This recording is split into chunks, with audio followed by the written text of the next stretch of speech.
So there we were. We got the family together. You're pushing through the airport. You've got mom and dad maybe making just that last hurrah of a trip to come home for something. You're not sure if you're going to get another one of these, and nothing is going right. From one thing to the next, whether something maybe it's delayed in a city that's thousands of miles away from you, or maybe it's just you forgot something making it through and you need more time in the crowded area.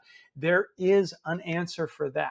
And you're going to want to stay tuned today, where we've got Ryan Smith with the Phoenix-Mesa Gateway Authority out in Mesa, Arizona, that's going to talk us through how traveling safely with your aging loved one, some of the tips, the tricks, and they've got a super secret, Easter egg of an idea there. So stay tuned. You're not going to want to miss it on the Aging in America podcast with Parent Projects. Stay tuned. It starts right now.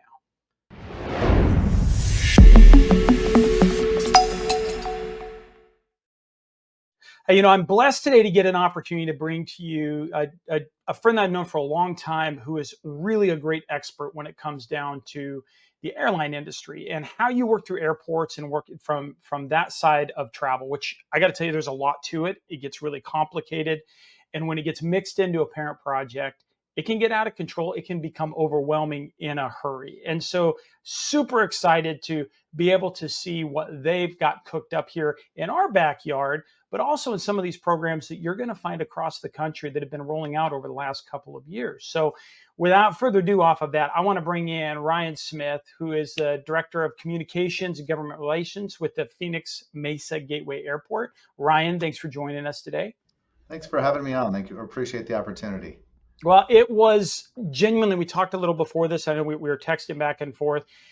As I was waiting and picking up my own family that was flying in, my parents flying in, and I saw that lanyard, and we're going to talk about those lanyards, I think, here in just a bit. A special lanyard and some messaging out at the information desk. I had seen something that somebody had talked years ago. They said, boy, we should find a way to collaborate and help people move through this process easier in an airport. And I saw you guys have done it. You guys have grasped onto this. It's an easy place to come in and out of, but you've used some really strong products for it. So, man, I'm thrilled for you to break it down and to explain what that is and some other trips. Thanks so much. Yeah, no, pleasure. It's a pleasure. We have the benefit of being a smaller regional airport. We serve 45 destinations, about 2 million passengers that come through each year, and a large number of those passengers are your older individuals, your grandma and grandpa going to visit grandkids, your families that are taking the whole family on a trip. And so we understand how air travel for anybody, whether you're a seasoned professional or if you're a first timer, how difficult it can be and how overwhelming sometimes it can be. And so everything we do is put forth the effort to make it a smooth and easy. Our tagline is just plain easy. So that's what we always are trying to do. Well, and you've got to do that, like you alluded to. Mesa Airport is a place that you have a ton of family travel, and you've got a lot of the snowbird travel in this particular market coming in and out constantly. So these aren't the people that are jumping on an airplane for work every Monday and Thursday, right, and coming back and forth.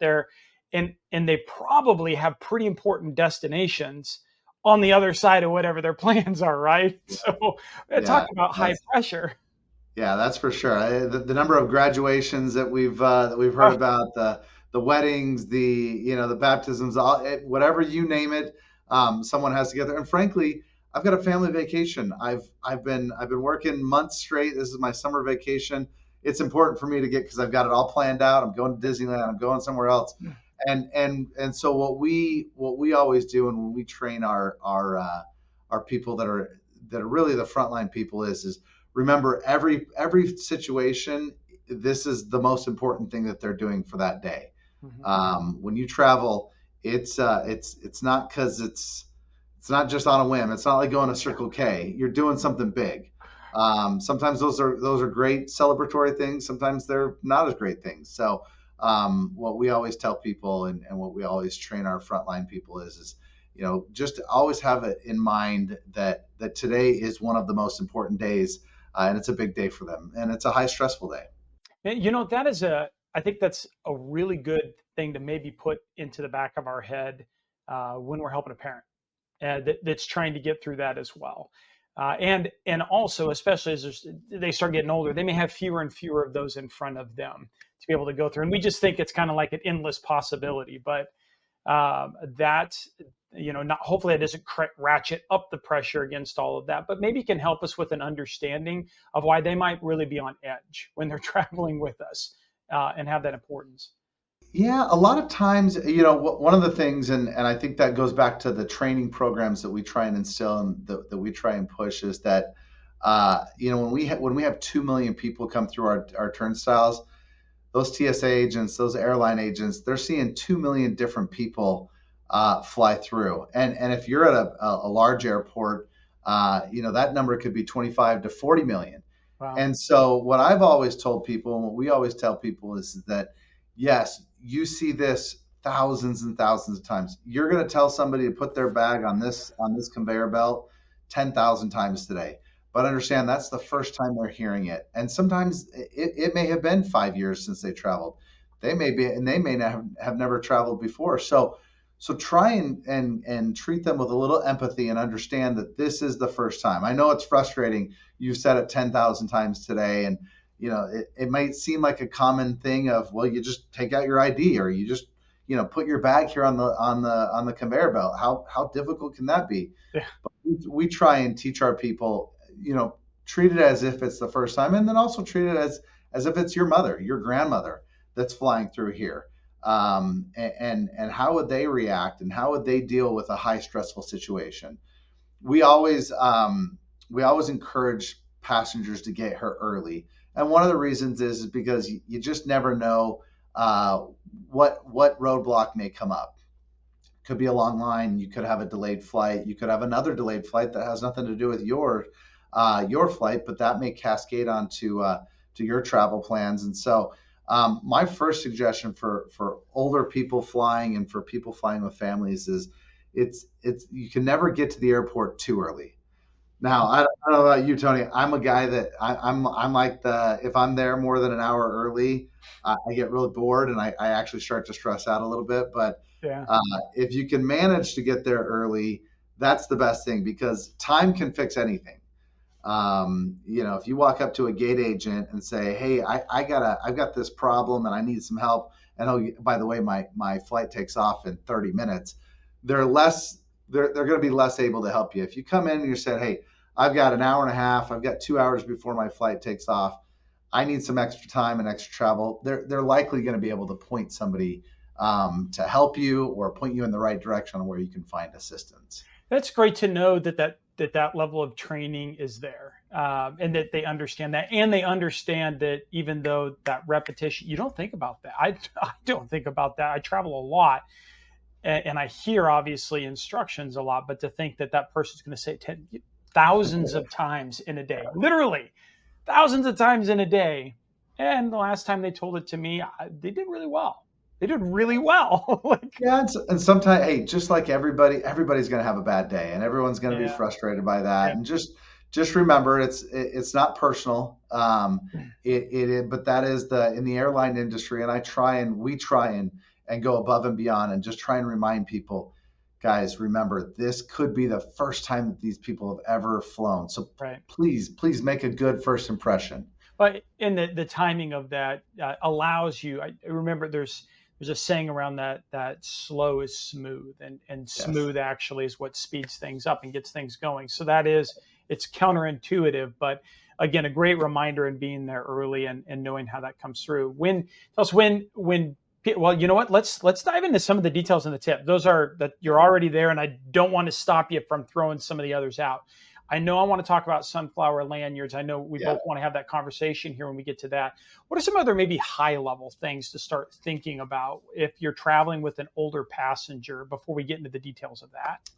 Airports these days have gone above and beyond to be very accessible. And when I say accessible, that means you can either pick up the phone and call somebody, you can get on social media and ask a question, or on their website. There's maps, there are guides.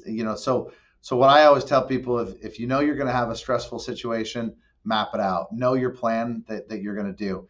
Know where you're going to park, know if that involves a shuttle, how long how long are you going to have to wait for that shuttle? If you want to drop off a parent first so that they don't have to take that shuttle or they have to walk, what's the best procedure there? And pretty much every airport, and we talk a lot in the industry about making things convenient for people, whether you're a small airport like Gateway Airport or whether you're a large airport like LAX, Chicago, or Sky Harbor Yeah. here in Phoenix. Um, and so airports, the industry has changed a little bit and has gotten better at accommodating those travelers because we see more and more families that are traveling, parents or adults that are taking their parents to on vacation with them or transferring them someplace. And so the good thing is our industry is getting better. It's not quite there. There's some places that still need some help, and the infrastructure, as a lot of this infrastructure was put in 20, 30 years ago, and so the infrastructure is lacking what you would hope to be as accessible and fair. And so that again goes into that timing. If you give yourself enough time, you do it. But certainly reach out. And every airport has typically has a program or has some kind of volunteer program or some kind of assistance available. Here at Gateway, we have what we call the aviators. And most of our aviators are retired individuals. They have a lot of time on their hands, but they love helping people. Mm-hmm. And again, whether that's a small family or an older retired couple, or as you mentioned, the Sunflower Program, somebody with maybe on the autistic spectrum or some other slow or hidden disabilities that we may not know about. We want to recognize those and understand that we're here to help, and some people may need a little bit extra assistance. That is so. When I'm going to date myself a little bit, but back in the day, if you needed help at an airport, you picked up a phone on the wall, and at any time I could grab one of those folks if I couldn't find quite where that thing was at. How is that done today in an airport? If I do I text someplace? Is there a chat bot? What's the easiest way to grab somebody when you're on the ground? Yeah, the industry standard now is an information desk. So most airports will have an information desk, and they'll have it stocked with somebody. If somebody's not there, they'll typically have a phone number that says, "Here, call this number."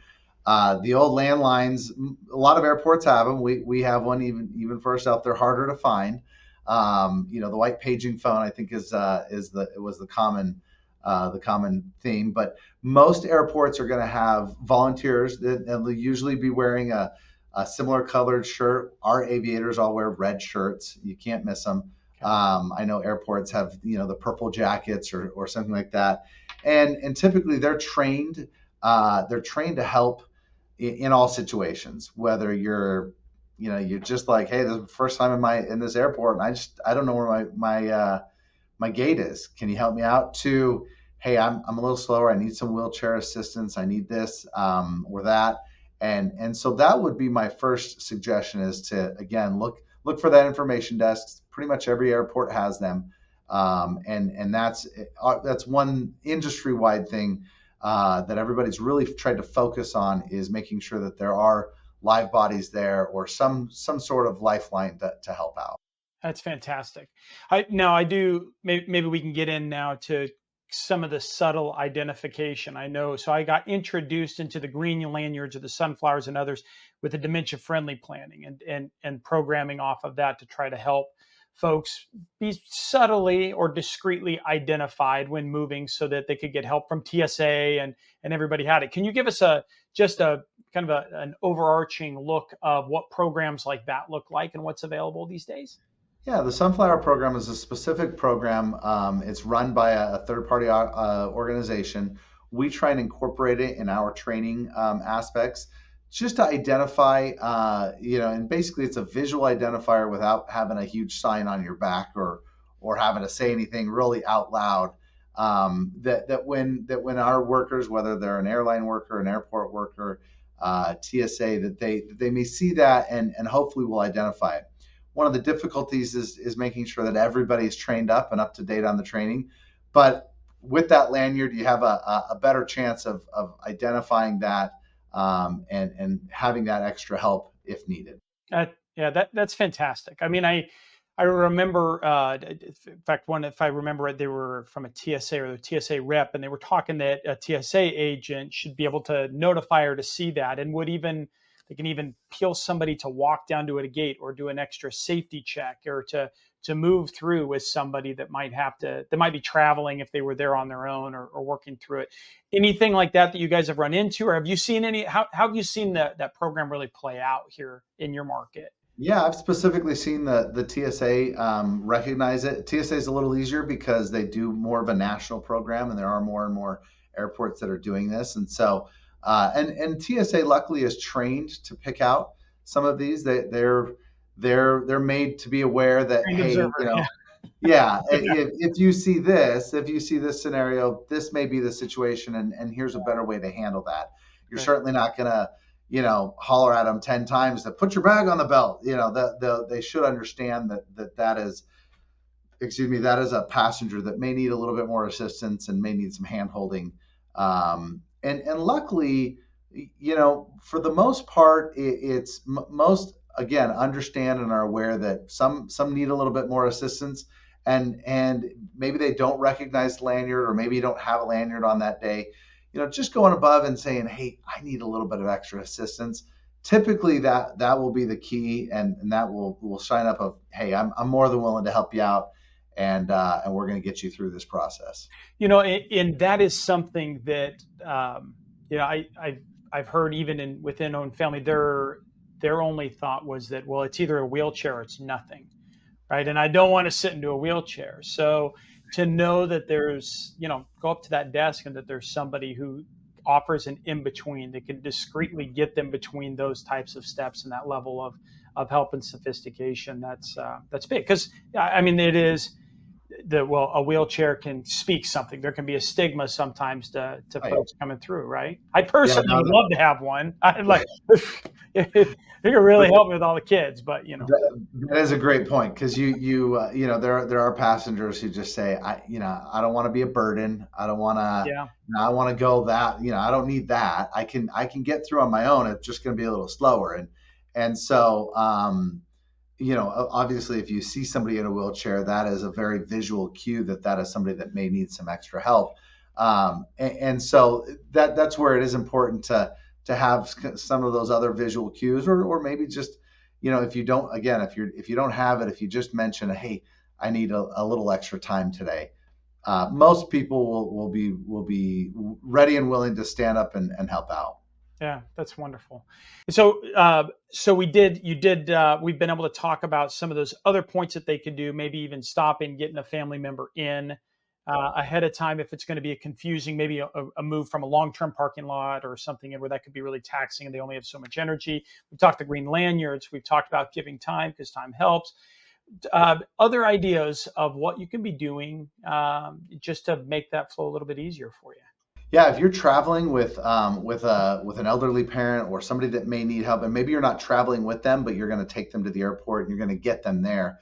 Most airlines provide a gate pass, which will allow you to go through security, go all the way up to the gate, and do and basically do all the steps short of getting onto the airplane. Definitely get arrange that in ahead of time.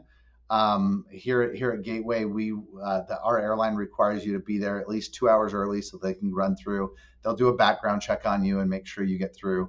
It's not a guarantee that you'll always get it, but pretty much most airlines do offer that in advance, because, again, everybody wants this to be a real smooth transition. Right. And so definitely look at those opportunities to take advantage of all the things that the airlines and the airports offer. We offer family restrooms and adult changing tables, those kinds of things where you may not ever need them, but you never know when you will. And so we want to make sure that those are there, and available for our travelers. I think that is just fantastic, and again, all I think in line with what we're going to see also at above the regionals, but in the international airports as well. Boy, boy, Ryan, that is fantastic. Great, awesome insights to be able to set those things up. I just kudos to the airports for staying on top of that. I really, really liked hearing about the training models in particular and what they're looking and how to train people for that consistency and just allowing for that time to happen. I think overall, that leaves a sense of next time I've got to travel with a loved one, that the other side, the staff that sit on the other side of this, they understand that it's difficult for us as well.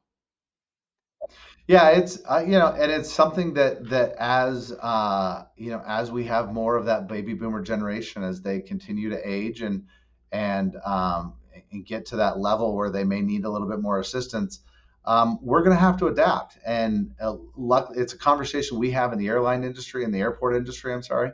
I know the airline industry is also having that, and I would hope that other industries are also looking at, okay, what are we doing now? What are we doing today?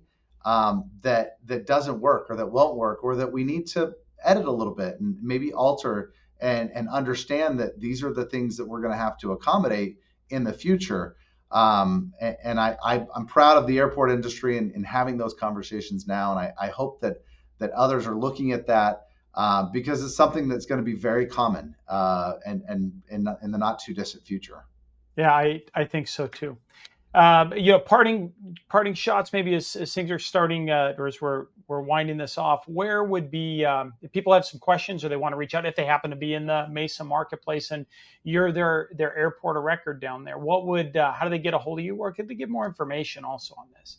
gatewayairport.com is our website. All of our social medias, you can do, facebook.com at Gateway Airport, Instagram, Twitter. We try and be as accessible as possible. If you just remember Gateway Airport, if you're ever flying through the Mesa area, again, we fly through 45 destinations, 2 million passengers. So we bring people from all over the country here. And frankly, if you reach out to us and you're flying in somewhere else, we pretty much will know someone that works at that airport, and we can put you in touch with them. I tell you, you guys you knock it out of the park for the standard of what you want out of a hometown airport. So you guys are doing great work, and thank you so much for sharing your services there and your time, talents, and treasures with us in the audience. Thanks, Ryan. We really appreciate it. You guys have a great day. You too.